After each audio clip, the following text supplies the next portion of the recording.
Si cada 6 años interrumpimos el plan de salud, es como si estuviéramos tumbando y volviendo a empezar el proyecto o el negocio de salud, ¿no? Ningún negocio se va a ver a largo plazo con buenos cambios si lo estamos deshaciendo. Entonces ya estamos en un limbo en serio donde ya no sabemos si tiene pies o cabeza el sistema de salud, si realmente estamos avanzando, estamos yéndonos para atrás. Claro, primero en el tema médico yo creo que sí hemos perdido como doctores, o sea, gremio médico en general, esa cercanía con el paciente, esa confianza con el paciente. O sea, ya los pacientes no creen en los doctores. Pues sí, nos lo hemos ganado hasta cierto punto tanto por el sistema como también alejarnos un poco de tener esa empatía con la relación médico-paciente. Y muy pocos están ejerciendo como deben. La competencia te hace ser una persona despectiva. Entonces creo que los médicos han perdido ese feeling de por qué estoy aquí.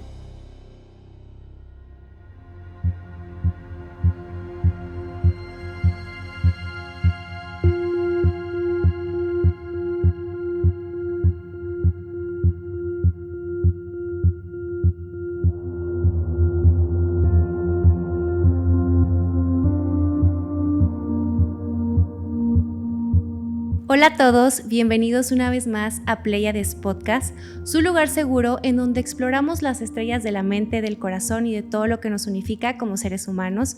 Yo soy Paloma de la Fuente y el día de hoy estoy muy feliz porque tengo a una gran invitada, una mujer que admiro muchísimo. Nos acompaña el día de hoy la doctora Jackie López. Ella es doctora, es divulgadora en temas de salud y bienestar y vamos a platicar de un tema muy interesante que está relacionado con el sistema de salud de nuestro país. Hablaremos un poquito de las enfermedades crónico-degenerativas y también la vamos a conocer un poquito más a ella. Entonces te quiero invitar a que te pongas cómoda, te pongas cómodo y empezamos.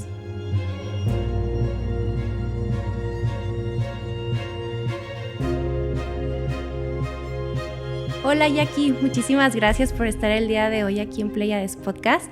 Antes de empezar este podcast te quiero decir que te admiro muchísimo. La verdad es que eres una de las mujeres doctoras y creadoras de contenido que más me ha motivado a yo estar haciendo lo que hago hoy en día, así que estoy muy feliz de que estés aquí. Gracias Paloma, gracias por la invitación, el espacio, la presentación y bueno, muchas gracias de siempre recordarme cuánto me admiras, porque la verdad me da mucho gusto que gente como tú, que se ha superado, que ha iniciado y que nos motiva también a todos los que te vemos ahora porque has superado al maestro, pues me diga ese tipo de cosas porque sí me motiva a seguir. No, hombre, pues yo feliz de que estés aquí. Y antes de empezar con las preguntas, porque son varias las que te voy a hacer, primero platícanos sobre ti. Yo sé que muchos te conocen aquí en redes sociales, pero cuéntanos un poquito quién es Jackie, qué es lo que haces, qué es lo que has estado haciendo. Cuéntanos un poco más. Pues bueno, soy Jacqueline, actualmente mi familia vive en Querétaro, soy de Celaya, pero toda mi vida viví en Querétaro y yo no sabía bien si quería estudiar medicina, pero no me tomé un año, pero por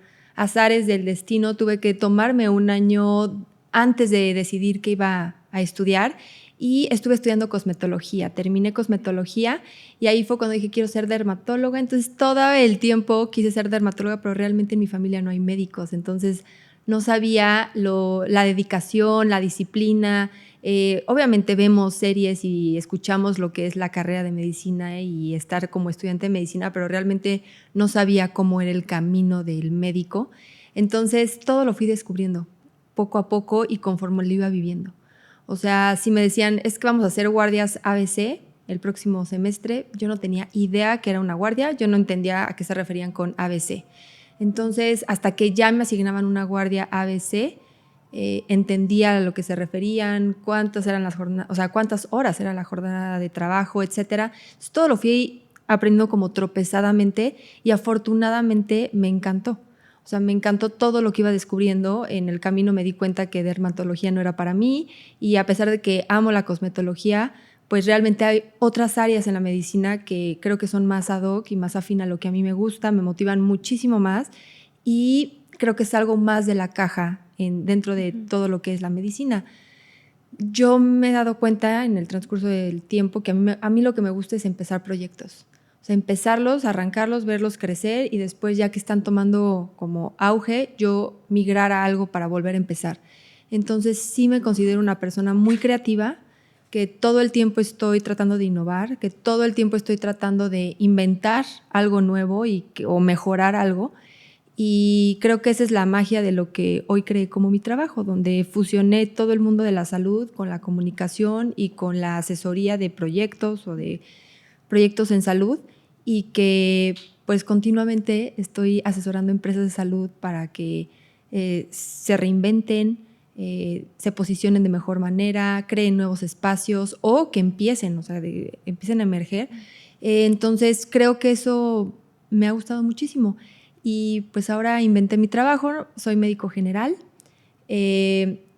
Después de dermatología quería ser internista, después de internista quería ser hematóloga, y hubo un común denominador todo el tiempo en mi carrera, que era justamente la creación de proyectos de salud, como hospitales, clínicas, fundaciones, incluso farmacéuticas, innovación de productos y proyectos nuevos. Entonces, eso fue lo que al final en el servicio me tomé un momento para pensarlo y dije, a ver, ¿qué quiero ser realmente? Si amo la carrera, amo todo lo que tenga que ver con fisiología, todo el tema de integrar información, el diagnóstico temprano, la prevención, todo ese tema lo amo, pero ¿dónde puedo fusionar esta pasión por la medicina con lo que soy buena, ¿no? O sea, que soy buena creando.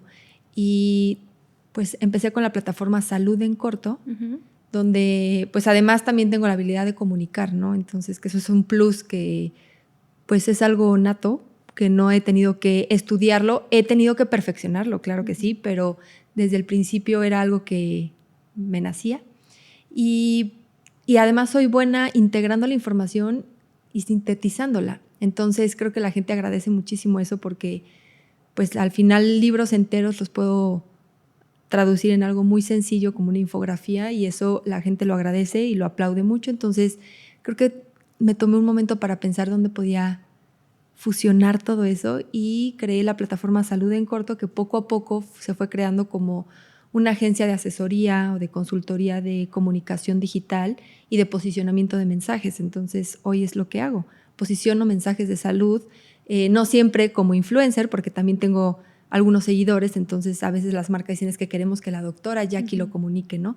Pero no siempre, a veces delego esa tarea de comunicar, pero yo estoy detrás de toda la planeación, y eso me encanta. O sea, de hecho me gusta mucho más estar detrás de la planeación que yo salir y ser la cara de algún producto, pero bueno, a veces soy el perfil que están buscando y me gusta que les pueda ayudar también en ese tema.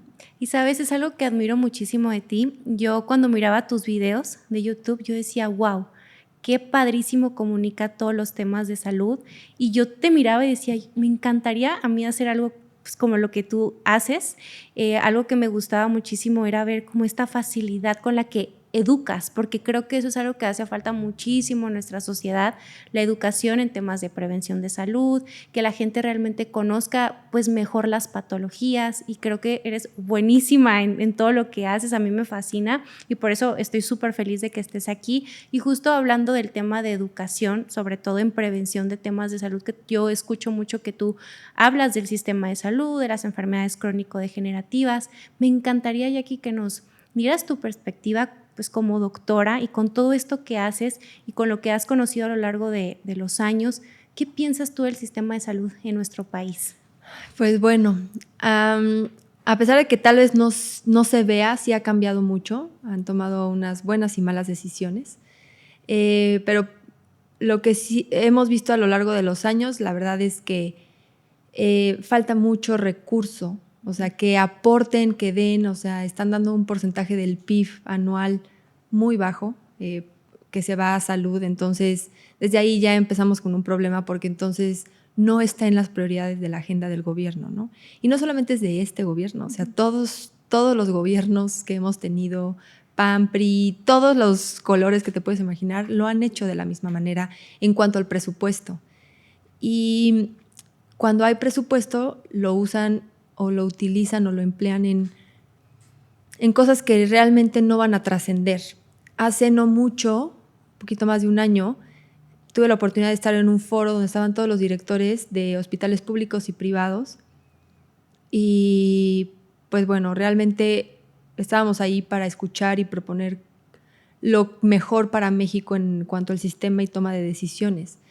Y bueno, eran 4 horas de evento donde estábamos a puerta cerrada y teníamos que platicar.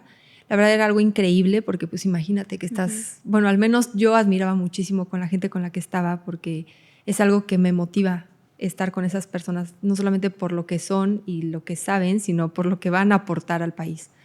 Entonces, que también es algo que me encanta, o sea, y a veces me voy a desviar un poquito del tema, pero a veces tengo esos dilemas en mi vida de decir, o me hago una funcionaria pública para poder ayudar en todos estos aspectos y aportar desde la creación de nuevos proyectos, arreglar, porque innovar no solamente es lanzar algo nuevo, sino también tomar algo que ya existe y hacerlo mejor. Claro. Entonces, también creo que hay mucha oportunidad en mejorar ciertos programas de salud que hay o cierta planificación que están llevando, que creo que podemos, como nuevas generaciones y que vemos otro tipo de problemas o que estamos trabajando desde otra perspectiva, creo que podemos aportar muchísimo. Entonces sí tengo a veces el dilema de decir, bueno, me hago parte de estos directivos donde tal vez mi voz va a sonar más en toma de decisiones o sigo asesorando desde fuera como asesora a proyectos nuevos donde soy un poco más libre, donde no me mezclo tanto con los temas políticos. No sé, es un dilema que siempre tengo porque los dos me apasionan. Pero justamente cuando empiezo a observar de lejos o de cerca el sistema de salud, sí creo que hay mucha intención, pero a veces en el momento de consolidar creo que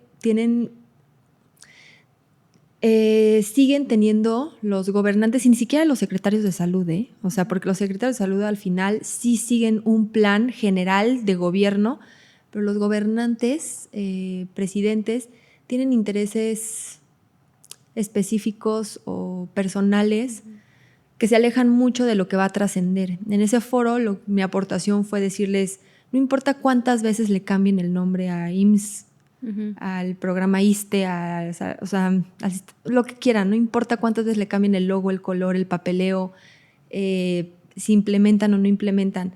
Si realmente no deslindan el sistema de salud y ven un proyecto que es a largo plazo, no a 6 años, porque 6 años no es a largo plazo. O sea, lo que les decía es ningún negocio en ningún nivel, a menos que sea muy buen negocio y que le des al clavo, o sea, que te saques el boleto dorado, va a trascender y rendir frutos, o sea, a los primeros 5 años. Y nuestros gobernantes están cambiando cada 6 años. Entonces, si cada 6 años interrumpimos el plan de salud, es como si estuviéramos tumbando y volviendo a empezar el proyecto o el negocio de salud, ¿no?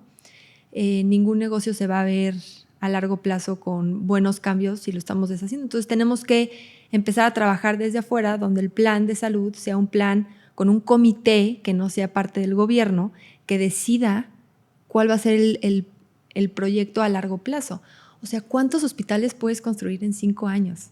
¿Sabes? O sea, nada más viéndolo tangiblemente en arquitectura y que operen de manera correcta. O sea, es una curva de aprendizaje enorme para que un hospital se levante y sea de calidad. Entonces, imagínate tratar de levantar un hospital cada 5 años y destruirlo cuando acaben los 5 años. Entonces, es lo que les decía, o sea, no se puede avanzar y no vamos a avanzar si no ponemos los problemas de salud a largo plazo y se trabaja todo como un plan que ya se desarrolló, no a expensas del gobierno, sí con dinero del gobierno, pero no a expensas de lo que necesita el gobernador en ese momento. Y creo que fue un comentario que se aplaudió mucho, que la verdad la gente lo apoyó mucho y eso es lo que yo siempre he pensado. O sea, un proyecto a largo plazo, individual del proyecto del gobierno, donde sí haya ciertos programas y ciertas activaciones que probablemente compaginen con el programa del gobierno, pero si no, no vamos a trascender. Y por eso nada más estamos parchando, ¿sabes? O sea, nada más estamos parchando y parchando lo que hizo el gobierno pasado y no me gusta en este gobierno, entonces ahora qué voy a hacer el siguiente y cómo lo parcho. Y pues bueno, el Seguro Popular al final es algo que funcionó bastante bien. Hoy ya no existe, hoy ya lo trataron de fusionar, pero al final era un parche de errores de otros gobiernos que no salieron bien, pero al final sí pudo funcionar de cierta manera, pero hoy ya no existe. Entonces ya estamos en un limbo en serio, donde ya no sabemos si tiene pies o cabezas. o cabeza el sistema de salud, si realmente estamos avanzando, estamos yéndonos para atrás, o si realmente en 2 o 3 años vamos a ver la diferencia, o simplemente estamos tratando de amortiguar un golpe que es como sobrellevar sobrellegar estos 6 años, ¿sabes? Entonces sí da un poco de impotencia ver cuántas cosas se podrían hacer que sí pudieran funcionar, nada más en el tema de Cofepris. O sea, si se organizan y en vez de estar haciendo programas nuevos que tal vez no están funcionando o que en 6 años no van a poder levantarse, si nada más invirtieran ese dinero en temas regulatorios de Cofepris, por ejemplo, para todos los probióticos, todo el tema de la microbiota, que no tienen ni idea ahorita qué tan fuerte viene, o sí saben cómo viene, pero no saben ni cómo controlarlo. Todo el tema de suplementos, hay tantos suplementos en el mercado que no cumplen justo con lo que indica Cofepris y nadie los está regulando, que ahí sí me encantaría. O sea, estar ahí, entrar ahí y decir, este presupuesto sí lo va a valer en unos años, porque la estructura de Cofepris ya existe. Uh-huh. Nada más hay que innovar ciertas áreas dentro de Cofepris y estructurarlo para que den resultado. No estar creando nuevos proyectos que se nos está fugando el dinero, la verdad. Sí, qué interesante lo que dices, porque al final, pues, quienes salen más afectados, pues, son los pacientes, ¿no?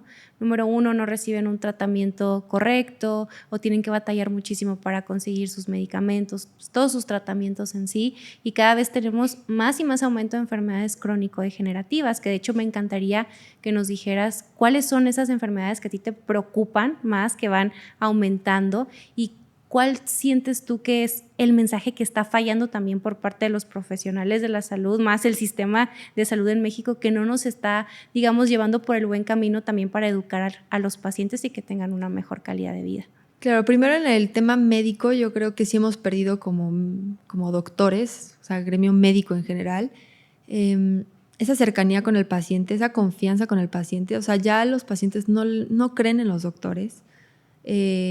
Ya hay una revolución donde, pues sí, nos lo hemos ganado hasta cierto punto, tanto por el sistema como también alejarnos un poco de tener esa empatía con la relación médico-paciente, pues al final por la competencia que estamos teniendo. O sea, hoy si te gradúas como internista, ¿cuántos internistas hay en el país? ¿Sabes? Exacto. Hay muchísimos y muy pocos están ejerciendo como deben, porque no hay plazas, porque las condiciones en seguridad en otros estados están fatal, entonces todos se vienen a la Ciudad de México, se van a ciudades un poco más desarrolladas, incluso por los insumos, o sea, porque van y ya no tienen cómo atender a los pacientes cuando están internados, ¿no? Entonces creo que el sistema ha hecho que se reparta de manera no equitativa a los médicos, y conglomerados en ciertas zonas hacen que la competencia te hace ser una persona despectiva. Entonces creo que los médicos han perdido ese feeling de por qué estoy aquí y qué es lo que tengo que hacer, o sea, cómo tengo que tratar a mi paciente. Pero sí, gran parte de esa conducta ha sido por sobrevivir, ¿sabes? Sí. ¿Por qué? Porque los obligan a atender a pacientes en 7 minutos. Uh-huh. Realmente, porque la gente dice, es que en 15 minutos ya quieren ver. No, 7 minutos.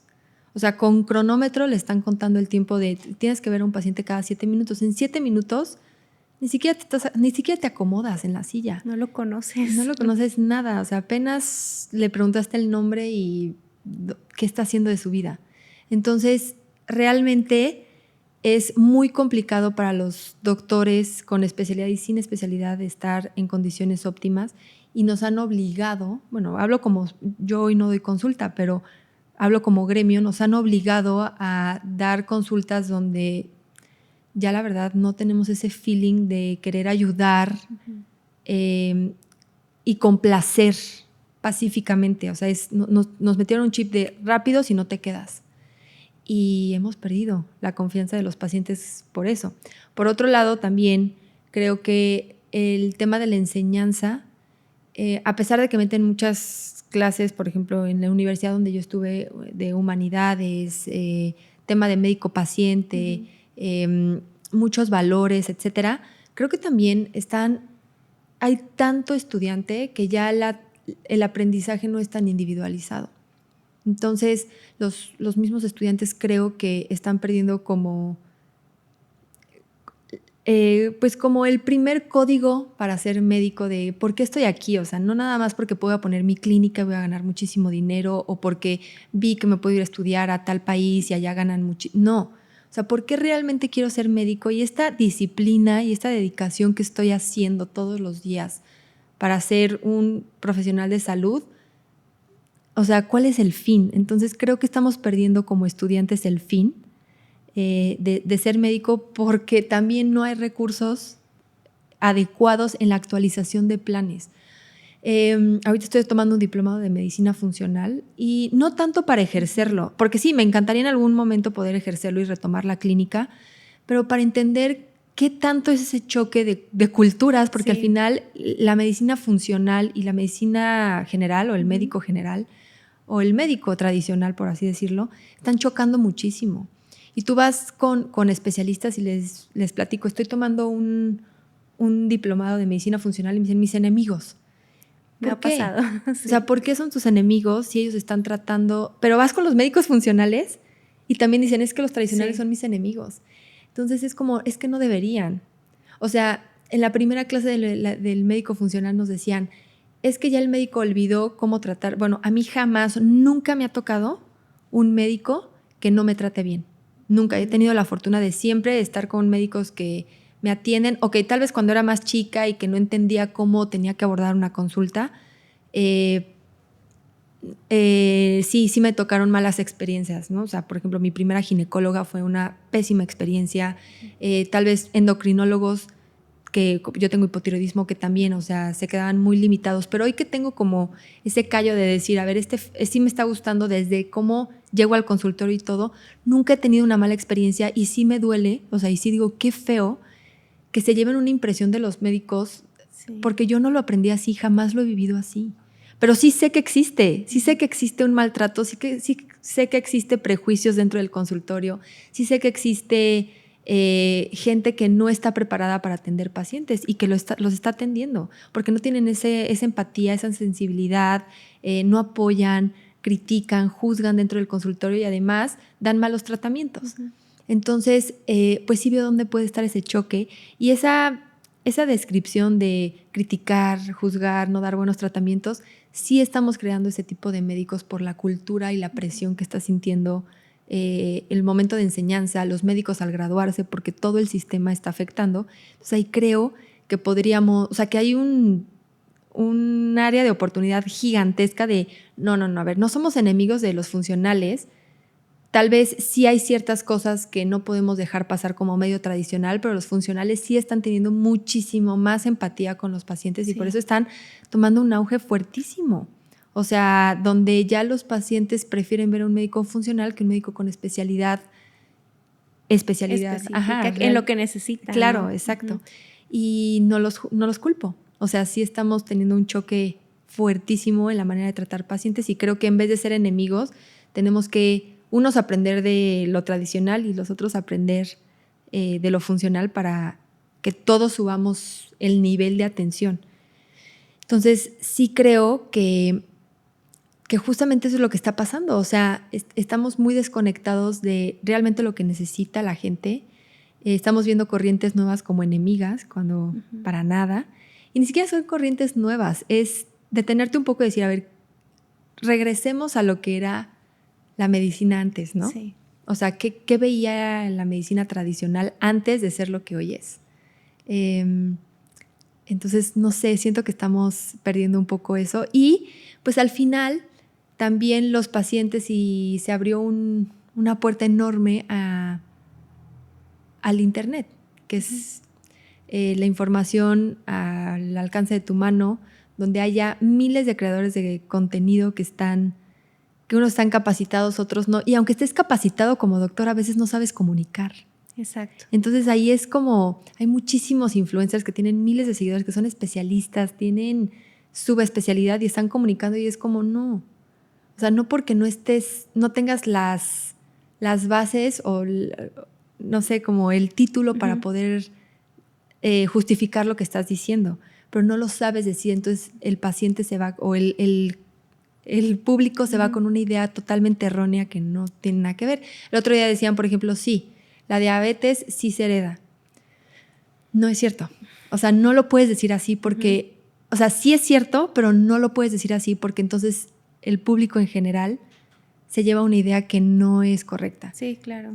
La diabetes, como cualquier otra enfermedad, claro que tiene un factor genético que en tus genes de padres a hijos sí puede pasar. Entonces, la heredabilidad sí es real, ¿no? O sea, sí estás heredando factores que tú puedes tener diabetes, pero tú no vas a heredar la enfermedad. Es como cáncer de colon, cáncer de mama. Tú sí, cuando tu familiar tiene, o sea, tu papá tiene cáncer de colon, sí tú tienes más probabilidad de que tú lo puedas tener, por eso tienes que iniciar como todos los diagnósticos mucho antes que la población en general. ¿Por qué? Porque tú tienes mayor probabilidad en que puedas desarrollar eso, pero no por eso lo vas a tener. Exacto. Entonces, ese concepto hay que manejarlo bien, por eso yo digo, no se hereda, o sea, no es cierto, o sea, no lo vas a tener, no es una regla que lo vas a tener. Sí hay mayor probabilidad de que lo puedas tener, pero tú puedes evitarlo. Entonces, creo que simplemente ese concepto, si la gente dice lo hereda, ya si su papá tiene diabetes, ya dan por perdido y dicen, yo también. Y simplemente el pensar, yo también ya lo voy a tener, les va a dar. Sí. O sea, realmente les va a dar, porque esa idea es errónea, tú lo puedes evitar y ese es el mensaje que tenemos que llevar, no que es heredable, no. Si hay un factor heredable, claro que sí, porque todo lo podemos heredar, todo. No, y qué importante que nos menciones esto, porque justo las personas tienen muchísimas dudas justo de las enfermedades, de que puedo heredarlo, pues ya no me cuido, ya no hago ejercicio, ya no como saludable y probablemente pues sí lo vayas a tener. ¿Y a quién le vas a echar la culpa? No, pues es que mi papá o mi mamá tenían X enfermedad, ¿no? Y justo ahorita que mencionabas que tú estás tomando un diplomado en medicina funcional y todo esto que has visto, yo lo tomé el año pasado. Y me pasa mucho en mi consulta, yo hago consulta online ahorita únicamente, pero cuando mis pacientes llegan a mí, lo primero que me dicen es, doctora, es que X médico, X especialista me trató muy mal. Y yo estoy buscando el sentirme arropada, el sentirme escuchada, sobre todo yo veo muchas mujeres y sí con muchas experiencias muy pues desagradables en ese sentido, y es ahí donde yo me cuestiono y digo, a ver, estudiamos medicina con el objetivo de querer ayudar también a los demás, de hacer algo bueno por la humanidad y lo vamos perdiendo. Yo sé que estamos muy expuestos como médicos a un estilo de vida muy desgastante.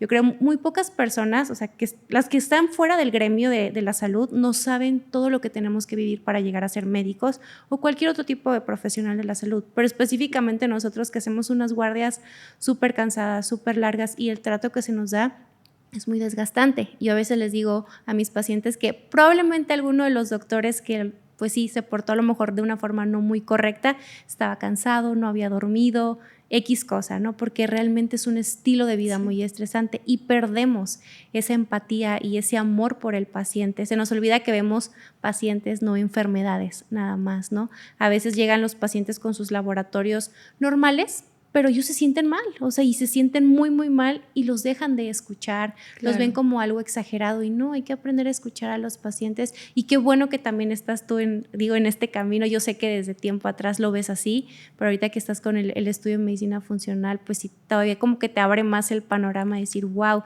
esto no me lo enseñaron en la universidad, ¿no? ¿Verdad? Y justo no, o sea, hay tantas cosas, o sea, por ejemplo, todo el tema de la microbiota, a mí no me lo enseñaron, nunca me lo mencionaron tampoco en la universidad y sí, lo pasé de noche porque realmente para mí era flora intestinal, todavía cuando yo estudiaba, y ya hasta después que yo tuve problemas digestivos e inflamación, etcétera, ahí fue cuando dije, a ver, voy a volver a leer esto y realmente en los libros no venía. Cuando yo me gradué hubo actualizaciones muy padres en el Harrison, que es un libro muy famoso de medicina, que me encanta, de hecho creo que es el capítulo 18 y de hecho yo quería hacer un proyecto que se llamara capítulo 18. Creo que sí es el capítulo que tengo que revisar porque de verdad ahí dije, qué padre que un libro tan importante como el Harrison esté metiendo, pero a mí ya no me tocó. O sea, no me tocó durante la carrera, obviamente lo puedo adquirir ahorita y lo puedo leer, pero porque pues nos teníamos que seguir actualizando. Pero dije, qué padre que las nuevas generaciones les estén enseñando este tipo de cosas donde había puras enfermedades donde las estaban viendo de una manera alternativa. Es un capítulo nuevo y dije, ojalá lo pelen en las universidades, pelen ese capítulo y que lo empiecen a integrar y que vean que tan importante es empezar a dar este tipo de temas tan importantes que el Harrison ya lo incluyó. Fíjate que a mí me pasó justo en la universidad, cuando estaba en gastroenterología, apenas empezaba como todo el boom de la microbiota, a mí me llamó mucho la atención.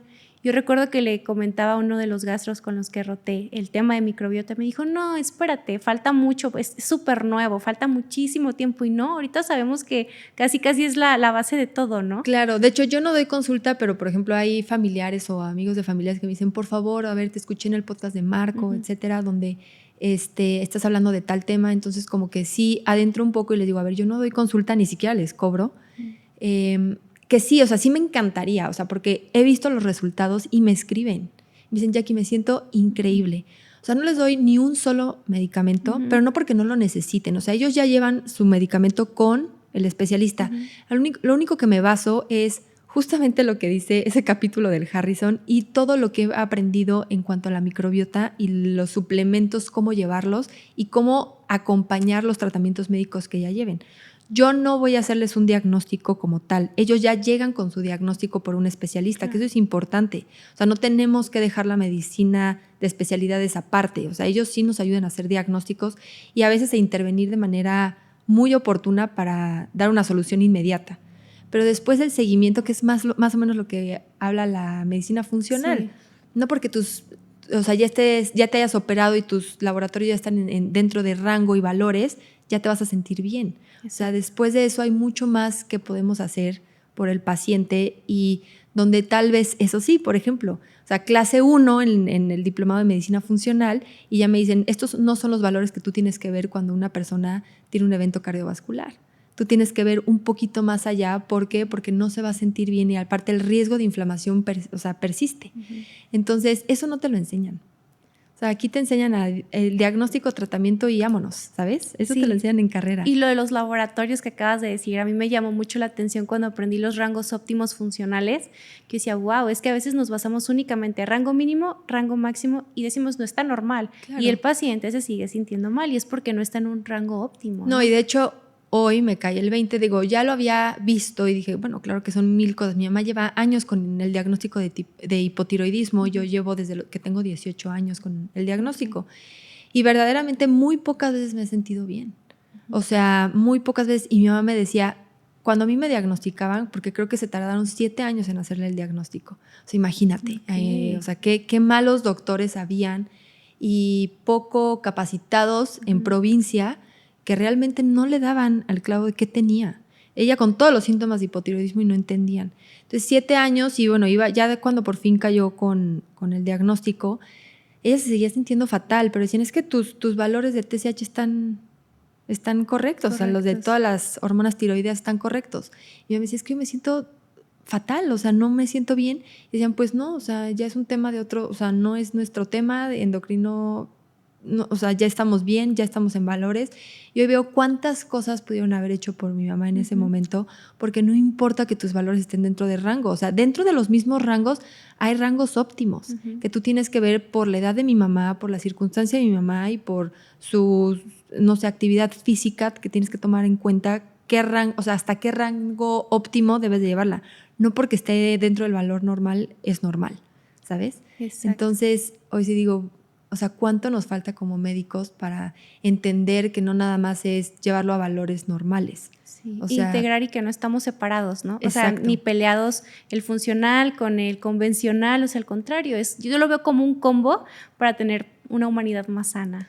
Claro, entonces sí me encantaría como decir, ok, bueno, ayudo, pero también por otro lado, comunicando a través de redes, haciendo proyectos masivos, como con los que estoy trabajando, pues ayudas a muchísima gente, ¿no? Entonces, no sé, valorar, encontrar el equilibrio de decir, doy consulta y me regreso más a lo clínico y trabajar 1 a 1 con el paciente o seguir en grupos masivos, no sé qué.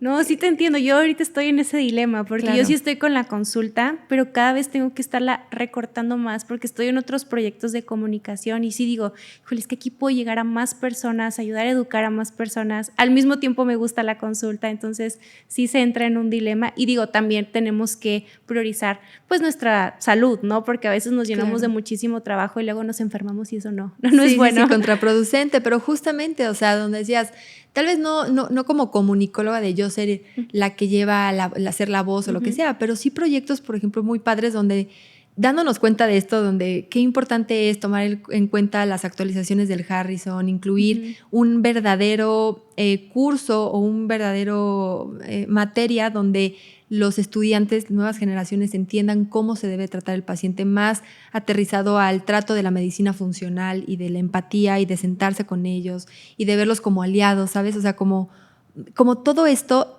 donde yo estoy trabajando dentro de comités, donde tengo la posibilidad de cambiar los planes, ¿sabes? O de poner sobre la mesa este tipo de ideas donde al final, a lo largo de los años, se va a ver implementado en médicos generales mucho mejores preparados, o sea, con mejor preparación en empatía, en el tema emocional, en el tema de cómo abordar a un paciente, que dices, bueno, pues probablemente no di consulta, pero los que van a dar consulta ahora están mucho mejor preparados gracias a lo que yo trabajé en cierto momento. Entonces, es un dilema de decir, ¿qué hacemos, sabes? O sea, hay tantas cosas en las que se puede, pero creo que eso es lo que el gobierno le falta, como este nuevo, pequeños cambios que sí ellos nos pueden dar pues el SIGA para que podamos hacerlo. O sea, si ellos aprueban nuevos planes de estudio, pues oficialmente todas las universidades se van a tener que apegar a ese plan de estudio, o sea, no hay de otra.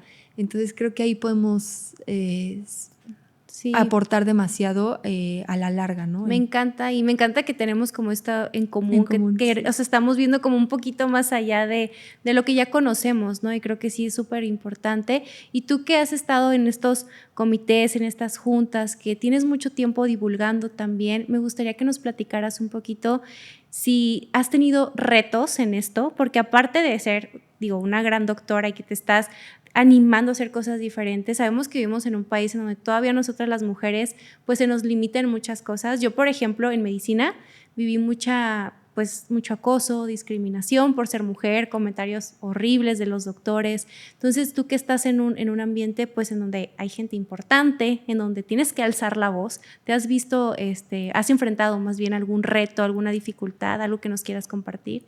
Pues, como te digo, o sea, realmente no es que no lo he vivido, porque una vez me entrevistaron y me preguntaron, a ver, tú como mujer, ¿qué dificultades has vivido en la carrera de medicina? Y les dije, pues afortunadamente no me ha tocado. Después ya hice, o sea, saliendo de esa entrevista, como que hice memoria y sí, a ver, o sea, sí me ha tocado, claro que sí, pero creo que no me enfoco en eso. Qué bueno. Entonces ahí siento que cuando tengo esas malas experiencias, sí tengo mucha resiliencia, o sea, demasiada, y de hecho en terapia lo he visto, tengo la capacidad de disociarme completamente. O sea, una mala experiencia, decir, esto no me va a tumbar y no voy a estar pensando todo el día en esto, y porque tengo obligaciones. Pero eso me pasa mucho más en el trabajo. O sea, en mi vida personal probablemente sí me cuesta más esa disociación, pero cuando tengo responsabilidades, mi mente, no sé si eso lo tomé de mi papá o qué, pero mi mente sí es como, bueno, ya lo hice mal, ya hubo un regaño, ya hubo una humillación, pero yo tengo que seguir adelante. O sea, no puedo dejar botado así, o no me puedo hundir tanto tiempo.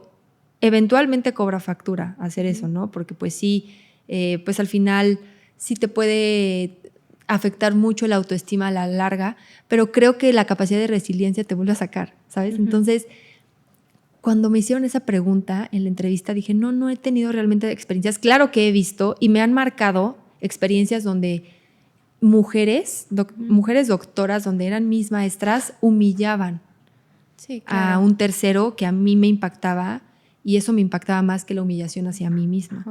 Pero después, ya que salí, dije, sí, claro, o sea, sí me han... Y cuando roté por ginecología, fue donde más humillación vi, tanto hacia mí, que la había bloqueado, yo creo, o sea, no, por hombres y mujeres, o sea, por doctores hombres y doctores mujeres que eran mis profesores. En endocrinología también, creo que pasé bastante eso. Y en hospitales públicos y privados, en el español también. O sea, el hospital español hubo muchísima misoginia y también humillación de doctoras hacia mí.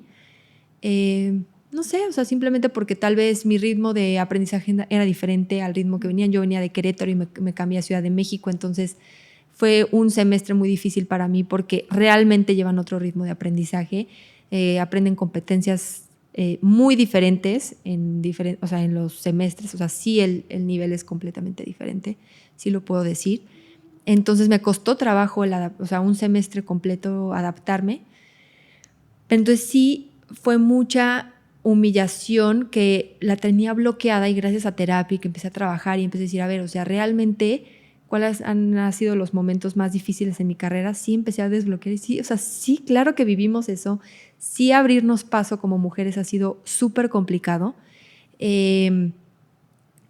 Yo creo que todos estos movimientos donde le están dando voz a las mujeres está padrísimo, pero también, o sea, padrísimo y muy, muy necesario, pero también creo que a veces se desvirtúan esos movimientos. Sí, sí pasa.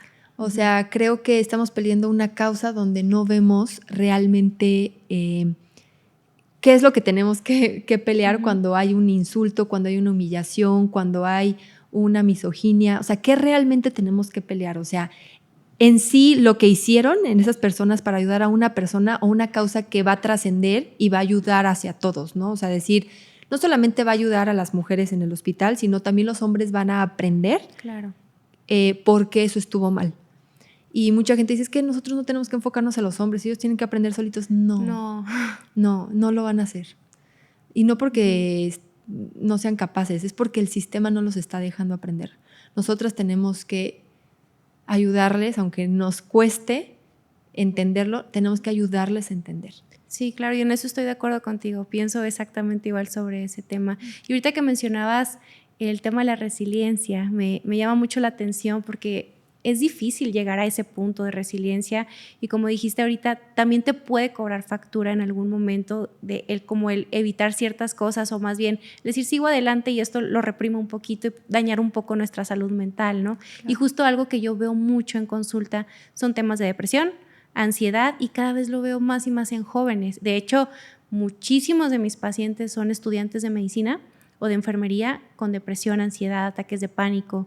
Entonces, me gustaría mucho que nos dijeras tú, desde tu perspectiva, esta relación que hay de la salud mental, la salud emocional, también con ciertas enfermedades físicas, sintomatología física, porque todavía siento yo que hay médicos que te dicen, no, las emociones no tienen nada que ver con lo físico, pero no, o sea, cada vez hay más información, más evidencia. Ya sabemos lo de la microbiota, ¿no? Claro. Por ejemplo, que el 95% de la serotonina se produce en el intestino, entonces obviamente va a haber una relación. ¿Tú qué piensas de esto? ¿Cómo ves las enfermedades, esta relación de las emociones con las enfermedades físicas? Pues sí, o sea, sí creo que, bueno, a ver, mi mamá trabaja muchísimo eso y ella le encanta ese tipo de terapias, donde sí trabaja mucho, porque ella es terapeuta, entonces ella trabaja mucho lo emocional, donde ella sí ve una mejora o sí ve avance cuando hay tratamientos médicos.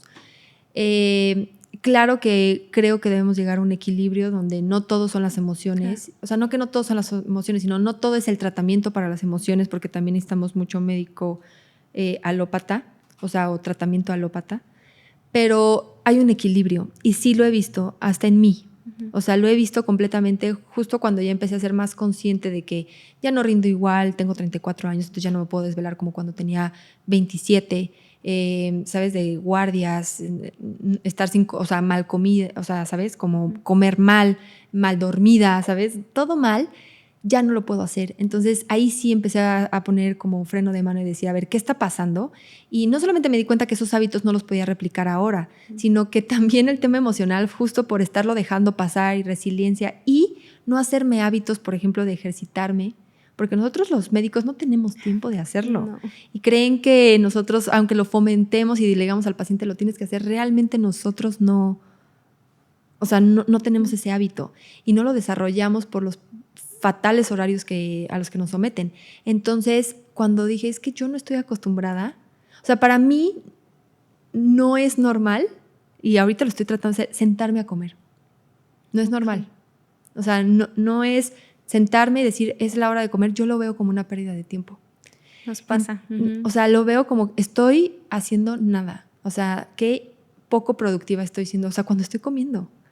Y eso lo tengo ya desde hace años y entonces en terapia estoy trabajando de que no hay aquí, o sea, es que por esa resiliencia de que en algún momento te dijeron no estás logrando los objetivos de sacar pendientes en un hospital, tú omitiste la hora de comida. Y entonces sacaste los pendientes, pero ya no comiste. Y en ese momento tenías 26 años y podías hacerlo. Pero ahorita, 10 años después, o sea, mis 34, claro que no puedo no comer. Claro. ¿Sabes? Ya me está cobrando una factura. Entonces, trabajar, porque al final no es nada más que mucha gente va a decir, pues siéntate y come. No, emocionalmente me siento mal. O sea, me siento mal sentándome y tomándome un momento de voy a comer. Estoy trabajando en terapia para decir, es un momento que se necesita, claro que se necesita. Y el desayuno también decir, o sea, yo decía, yo funciono mejor sin desayunar. No, por supuesto que no. En ciertos momentos de mi vida, con ciertas patologías, probablemente me funcionaba el ayuno. Hoy ya no. Entonces tengo que entender que cuando me despierto, no automáticamente tengo que ponerme a trabajar. Tengo que tomarme un momento para nutrirme y luego ya trabajar. Exacto. Y eso es un tema psicológico fuertísimo que creo que los médicos nos acostumbramos, y por esto de sacar adelante, de pararse otra vez, de resiliencia, de apretarnos y dejarnos al último por sacar a los pacientes, es un tema que la población no ve y que por eso hay médicos que están con un humor horrible, que físicamente se ven mal, o sea, físicamente se ven descuidados porque el mismo sistema los llevó a adoptar conductas en su vida que no les funcionan y que al final, o sea, no les funcionan a su persona y les está cobrando una factura ya sea en la salud mental, con la ansiedad, con la depresión, con problemas digestivos, con problemas de cáncer a temprana edad, con, o sea, problemas metabólicos, hipertensión. O sea, hay miles de doctores que a sus 30 años están desarrollando hipertensión. Sí, fíjate que algo que a mí me gustaba mucho hacer en el hospital, porque me gusta conocer a las personas profundamente, era preguntarle a los doctores, especialmente a los especialistas, si eran felices. Yo todo mi internado me la pasé preguntando eso. Está padre. Todos me contestaban que no. Creo que 1 o 2 doctoras me dijeron que sí, acababan de ser mamás, etcétera, pero todos ya que me decían que no. Y su respuesta era que estaban felices estaban contentos de haber estudiado la especialidad que querían, pero que en general su vida personal ellos no eran felices. Que sí. Se sentían en un limbo, que nada más existían para trabajar, y justo creo que eso nos enseñan, que tenemos que ver todo como un pendiente. No dijiste la palabra pendiente, siempre tenemos pendientes en el hospital y la vida no es un pendiente y nos cuesta mucho reconocer eso, ¿no? Entonces, claro, qué bueno que también ya lo estás trabajando y que te agradezco mucho que nos compartas eso. Y pues la gente que esté escuchando, la verdad es que sí tómense un segundo porque, digamos, siempre estamos diciendo, ¿cómo nos vamos a preparar? En un futuro vamos a hacer esto. No, es que de verdad la vida se va rapidísimo y no alcanzas a ver el futuro. Porque en 10 años sigues haciendo el mismo patrón. O sea, ahorita tómate el momento de decir, a ver, ahorita ¿cómo quiero vivir? O sea, en este momento ¿cómo quiero vivir? Y trabaja por vivir así, porque si no, nunca se te va a hacer costumbre y nunca lo vas a lograr. Sí, o sea, es bien complicado. Y qué bonito que nos compartas eso, porque las personas que nos vean, por ejemplo, mis pacientes, que es algo que les digo mucho, o sea, ¿cómo quieres vivir? ¿Te sientes feliz? Vamos a indagar un poquito más también en lo emocional. Las personas que nos escuchen y que te escuchen a ti también hablar de todo esto, digo, es algo grandísimo y para mí vale mucho porque es seguir dejando un mensaje de, o sea, sí, hay que estar sanos, hay que cuidar nuestra salud física, pero también emocional, también mental, y finalmente todo se conecta, y creo que también va por ahí mucho lo de la medicina funcional, ¿no? Que estamos aprendiendo sobre ello. Y también me gustaría preguntarte, Jackie, ahorita que estábamos platicando, pues sí, del sistema de salud, todo lo que has hecho, todo lo que has aprendido. Jackie López, ¿qué es lo que harías tú para empezar a rediseñar ese sistema de salud? ¿Qué es lo que más hay en tu mente, en tu corazón que quisieras hacer para que tengamos un México más saludable? Yo creo que lo primero es regular todo este cúmulo de información y este brote de información de las redes sociales. Antes de la pandemia, justamente sí se estaban implementando medidas para regular a los influencers. Y bueno, sí hay ciertas medidas que se quedaron, se interrumpió ese plan porque llegó la pandemia, entonces se interrumpieron muchos planes, pero creo que sí hay manera de hacerlo y regulando, donde sí vamos a callar varias voces que no deberían de estar hablando del tema de salud, ¿no? Y entonces ya se la van a pensar 2 veces si lo dicen o cómo lo dicen. Número 2, también el tema regulatorio de los productos. Creo que de todo lo que está saliendo, o sea, ¿desde hace cuánto criticamos ciertas proteínas que salieron al mercado, que se hicieron viral en ese momento, donde no reportaban lo que hay? O sea, no cualquiera debería de hacer su producto y sí debemos de tener tanto guías internas para que los que van a hacer el producto, o sea, quienes lo produce, sepan cómo hacerlo bien y que está regulado. También cómo el gobierno puede saber que un producto está bien, o sea, capacitar al gobierno para que sepan. Y punto número 3, que ellos, o sea, los consumidores finales, los pacientes, los clientes, sepan que lo que están consumiendo sin pensarlo es un buen producto, ¿no? Porque luego ya tienen que estar leyendo guías y luego las letritas chiquitas y es como, no, mucha maña en los productos. Creo que eso, en el tema del consumidor final, creo que podría ayudar muchísimo. Y en el tema interno, yo creo que lo que estamos diciendo, renovar todos los planes de estudios en enseñanza, donde debemos de integrar un poco más, y no tanto la medicina funcional como tal, si no lo quieren poner así, porque tal vez es un cambio drástico y hay mucho pleito ahorita, pero sí ciertas corrientes que te ayudan a ser más empático y que aterrizan al médico otra vez a que entiendan cómo deben de tratar al paciente y cómo lo deben de abordar, ¿no? Entonces, reformar planes de enseñanza.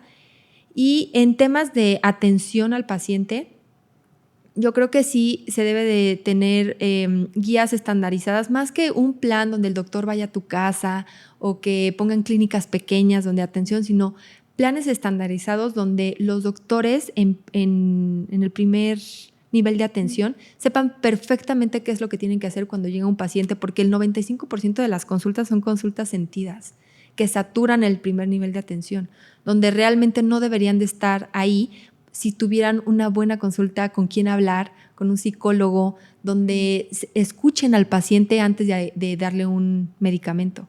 Entonces yo creo que si el primer nivel de atención está bien estructurado, con herramientas realmente que funcionen y que puedan quitar ese 90-95% de los pacientes que están obstruyendo el camino a los que sí vienen con consultas reales, creo que eso podría funcionar bastante bien. Y una última cosa que de hace años se propuso, y lo dijeron muy al aire, pero lo dijo un exsecretario de Salud, es hacer un instituto de diabetes. Tal vez no de diabetes en sí, además de que sí se necesita y sí se necesitaría, pero tal vez es un recurso muy puntual, hacer un instituto de enfermedades metabólicas. O sea, creo que eso sería bastante bueno para que ya también lo pongan como una especialidad médica, donde las enfermedades metabólicas no tienes que ser internista para poder estar viéndolas. Como médico general tenemos que ser capaces de atender las enfermedades metabólicas que están matando a la población mexicana. Claro, no está refiriendo todo el tiempo. No está refiriendo. Entonces creo que eso podría ayudar mucho el primer nivel de atención, donde los médicos generales ya estén capacitados, que eso viene también de renovar el plan de estudios, para que atiendan todo ese instituto de enfermedades metabólicas, que es lo que está saturando. Sí, porque, por ejemplo, si nos ven médicos generales, tú y yo somos médicos generales, por ejemplo, y estamos haciendo cosas un poquito diferentes a lo que es nada más la medicina, pues sí, general o convencional, pero muchos médicos generales tienen la idea de que como médico general no pueden hacer más, y hay muchísimas otras áreas de oportunidad. Yo les digo, no necesariamente tienen que hacer la especialidad para ser exitosos, para tener una vida feliz, en paz, en calma. O sea, hay muchísimas oportunidades, pero a nosotros no nos enseñan. Por ejemplo, algo que a mí me hubiera encantado aprender en la universidad son temas de emprendimiento, algo de finanzas, porque la verdad es que no sabemos mucho como médicos. Entonces los médicos generales que nos vean, que sepan que pueden hacer muchas otras cosas, hay maestrías, doctorados, investigación. ¿Tú cómo fue que dijiste, no quiero hacer la especialidad, sí me quiero ir por esta otra vía? Sí, fue muy difícil porque además cuando yo empecé, que fue 2017, no había tantos influencers, entonces no veíamos una carrera tangible como eso, ¿no? Entonces no sabíamos que la medicina necesitaba comunicarse correctamente, o sea, estábamos muy ignorantes en ese tema. Entonces yo empecé a hacer esa plataforma de salud en corto porque yo al final quería llevar pacientes a una clínica de prevención justo para hacer como ese microinstituto de enfermedades metabólicas, eso es lo que yo quería. Pero cuando me empecé a dar cuenta que realmente salud en corto tenía una demanda inmensa de gente preguntando temas tan sencillos, que bueno, para mí eran tan sencillos de salud que decía, es que no puedo creer que no sepan esto, pero luego empecé a captar que claro que no lo saben, o sea, porque ellos no tienen por qué saberlo, o sea, porque no hay un portal, no hay alguien que lo esté comunicando constantemente, que les esté dando la información fácil de entender. Entonces, pues al final dije, creo que Salud en Corto puede ser una plataforma donde ellos puedan entrar y leer información tan fácil como leen un cómic, como leen una revista, y que les quede algo de esto para que puedan ellos tomar mejores decisiones en su salud, porque pues al final es gente que nunca ha estudiado medicina, que no tiene por qué estudiar, que son financieros, economistas, ¿sabes? O sea, son abogados que no tienen idea. Y pueden ser transportistas, pueden ser amas de casa, ¿sabes? Que no tienen por qué saber de salud al nivel que nosotros sabemos, claro. ¿sabes? Pero entonces, ¿quién les va a dar esa información? O sea, ¿quién va a hacer llegar lo que nosotros sabemos a ellos para que ellos puedan entender con quién tienen que ir? O sea, ni siquiera me acuerdo cómo le hacíamos antes que no hubiera internet. O sea, cómo preguntábamos, esto que estoy sintiendo, ¿con quién voy? ¿Sabes? Entonces, creo que esa necesidad y eso que observé por los comentarios, por lo que me pedían en internet, hizo que yo dijera, sí hay una necesidad y sí hay un nicho que abarcar. Sí. Que tal vez hasta mi papá no lo entendía, decía, no, ¿cómo crees? O sea, te vas a morir de hambre. Y yo, dame chance. O sea, dame chance porque vas a ver que no. Hoy obviamente ya lo entiende, ya vio que sí se abrió un gran, gran camino gracias a la pandemia que nos dio ese momento de pausa, de salir a trabajar, sino que a través de redes sociales tuvimos que crear nuevos oficios. Sí. Creo que eso ayudó muchísimo a que la gente entendiera que sí es una carrera la comunicación. Así lo entendí yo, como a escala más pequeña, donde a mí me dio la oportunidad del internet de darme cuenta que sí había una necesidad, y por eso fui una de las primeras en México de empezar con esos temas. Sí. Pues la primera doctora, ¿no? Y bueno, yo sí te tengo en mi pues cabecita. Fíjate, estaba por ejemplo Isabel Salas, que también, o sea, inmenso su plataforma, pero ella hablaba más de moda. Okay. Y luego ya cuando empezó a ver que sí se podía hablar de salud, como que migró a más temas de salud. Pero realmente un canal de salud por una doctora sí fue el primer canal. Ya después migré un poco porque mucha gente dijo, ¿y por qué no creció muchísimo? Claro que me encantaría que creciera, pero también migré un poco a la asesoría personalizada en el gobierno, farmacéutica, institutos. Entonces ya mi atención no está tanto en crear contenido, sino más bien asesorarlos para que masivamente lleguen mensajes, que eso es lo que me encanta. Pero, pues bueno, ¿cómo tomé la decisión? Pues así, vi una oportunidad y pues realmente sí lloré mucho, sí dije, es que voy a dejar todo lo que yo quería hacer y llevo 7 años de mi vida pensando que voy a hacer, lo voy a tener que o pausar o dejarlo a un lado por completo, porque voy a iniciar esto y a probar suerte. Afortunadamente me salió bien, pero gracias a esto tuve la oportunidad, por ejemplo, de ir a Harvard y de ahí estar con gente que son médicos. O sea, ellos estudiaron carrera de medicina, pero están en el área de marketing. O sea, hicieron una subespecialidad en marketing. Entonces, ellos están ahorita, por ejemplo, estudiaron una maestría en neurociencias, luego marketing, y ellos son los que le ponen los colores a empresas enormes como Coca-Cola, a olores a las tiendas. Por ejemplo, si tú entras a Pull&Bear, Massimo Dutti, hay un olor específico. Eso es un trabajo de un médico con especialidad en neurociencia y en marketing. Entonces, ellos saben cómo trabaja la mente de las personas, entonces están pensando qué olor debe de tener esa tienda para que el público que la tienda quiere que vaya se quede y compre. Qué interesante. Entonces, me di cuenta que pues, en otros países está mucho más desarrollado y trabajado el tema de que un médico puede ser periodista. O sea, es médico, pero es periodista. Es médico, pero es comunicólogo en noticias.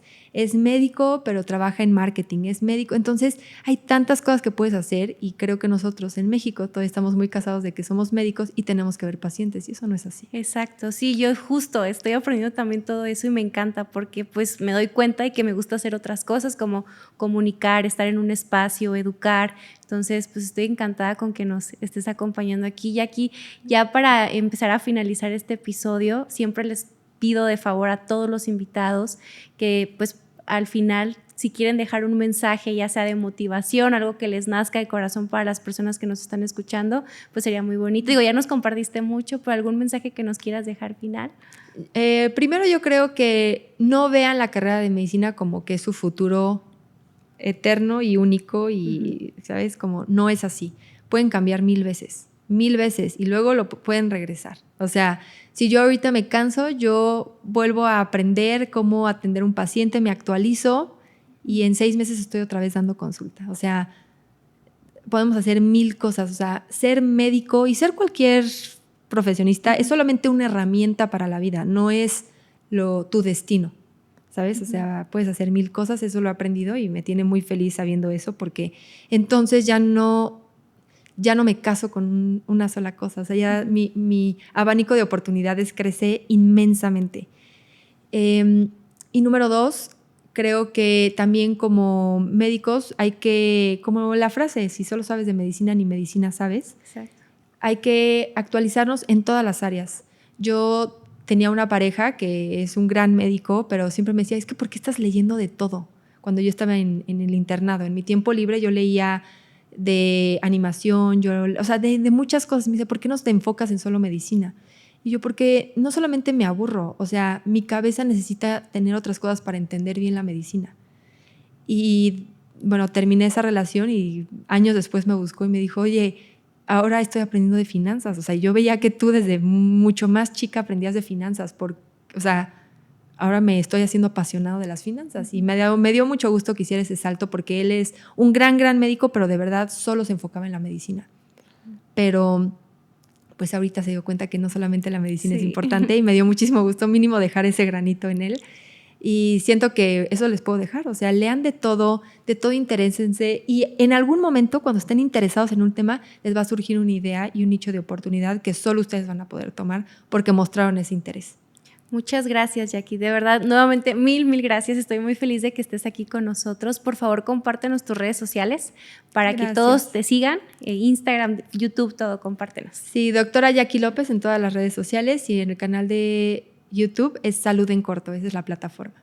Amigos, pues estoy muy feliz de que la doctora Jackie esté aquí con nosotros. Como se dieron cuenta, yo estoy en modo fan también porque la admiro muchísimo.